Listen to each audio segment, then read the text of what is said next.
Assalamualaikum warahmatullahi wabarakatuh. Perkenalkan, nama saya Dimas Ansori Ma'arif. Saya mahasiswa Teknik Informatika semester 2. Pada kesempatan kali ini saya ingin menyampaikan pendapat saya mengenai bullying. Apa sih itu bullying? Yang seperti yang banyak kita ketahui, bullying itu merupakan suatu tindakan yang dilakukan seseorang atau sekelompok untuk menyakiti, menghina, ataupun merendahkan orang lain. Bullying tidak hanya berbentuk seperti kekerasan fisik, tapi juga ada berbentuk seperti kekerasan verbal seperti mempermalukan, menghina, mengejek, terus mengancam, serta melakukan kekerasan mental, sehingga membuat korbannya ini merasa ketakutan serta tidak berani untuk bersosialisasi ke lingkungan sekitarnya. Fenomena bullying ini pada masa sekarang semakin mudah terjadi dan banyak dilakukan dengan adanya media sosial.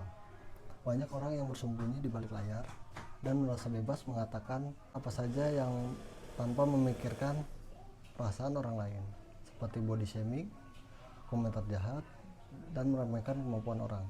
Seperti kita para netizen lah, ketika bermain Instagram menghina atau melakukan body shaming, lu gendut atau lu jelek banget, nah itu tidak boleh seperti itu. Padahal tidak semua luka yang ditinggalkan tidak tampak di luar. Ada korban yang mungkin terlihat senyum, tetapi hatinya terluka sangat dalam hingga membuatnya kehilangan kepercayaan diri, menutup diri, bahkan depresi. Dampak pada bullying ini sangat serius, dikarenakan korban dapat mengalami trauma psikologi yang sangat panjang. Mungkin mereka merasa takut untuk berinteraksi, merasa tidak berharga, bahkan tidak sedikit kasus yang berakhir pada tindakan nekat atau melukai diri sendiri dan bahkan menyebabkan kematian. Seperti contoh kasus pada Timothy Ronald yang dirinya dibully di suatu kampus, menyebabkan beliau mengalami psikologis yang sangat down hingga melakukan lompat dari atas gunung. Seperti kasus inilah yang harus dihindarkan. Lalu mengapa sih bullying bisa terjadi? Salah satu penyebab atau faktor kurangnya rasa empati pada si pelaku dan kurangnya didikan dari kecil dari pihak keluarganya yang membuat si pelaku berasa biasa saja untuk melakukan hal tersebut. Dan untuk mencegah bullying tersebut, kita harus memulai dari diri sendiri dulu, seperti tanamkan empati dulu pada diri kita. Lalu pikirlah sebelum berbicara, apakah kata-kata kita bisa melukai orang lain sehingga membuat orang lain seperti sakit hati atau terhina seperti dan lain-lainnya.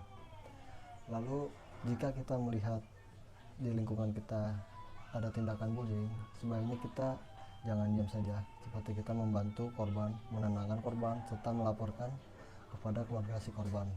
Dan bagi korban bullying, saya ingin menyampaikan pesan, yaitu kamu tidak sendirian, jangan memendam sendiri, serta seringlah curhat kepada teman, sahabat, ataupun keluarga yang ada di rumah. Mengatakan bahwa kamu terluka bukan berarti kamu lemah, tapi justru menunjukkan bahwa kamu kuat menghadapi kenyataan. Lalu buang rasa takut untuk menghadapi bullying tersebut. Pada dasarnya bully itu bisa kita lawan kok, dengan kita harus percaya diri dan yakin kalau kita bisa melawannya. Bullying bukanlah hal sepele, ini adalah masalah serius yang perlu perhatian dari semua pihak, pihak sekolah, pihak keluarga, maupun pihak pemerintah. Kita harus menciptakan lingkungan yang aman, nyaman, dan saling mendukung. Mari kita budayakan sikap saling menghargai satu sama lain. Lalu apa saja sih peran-peran pemerintah, orang tua, serta sekolah dalam menghadapi bullying tersebut? Menurut saya peran pemerintah adalah mempunyai peran sebagai pengatur aturan dan pelindung warganya, termasuk anak-anak, seperti Membuat undang-undang dan aturan yang tegas tentang larangan bullying dan sanksinya. Kedua, menyediakan layanan pengaduan untuk korban bullying, misalnya hotline atau pusat konseling. Ketiga, mengadakan kampanye nasional tentang anti-bullying agar masyarakat sadar bahwa bullying itu bukan hal sepele.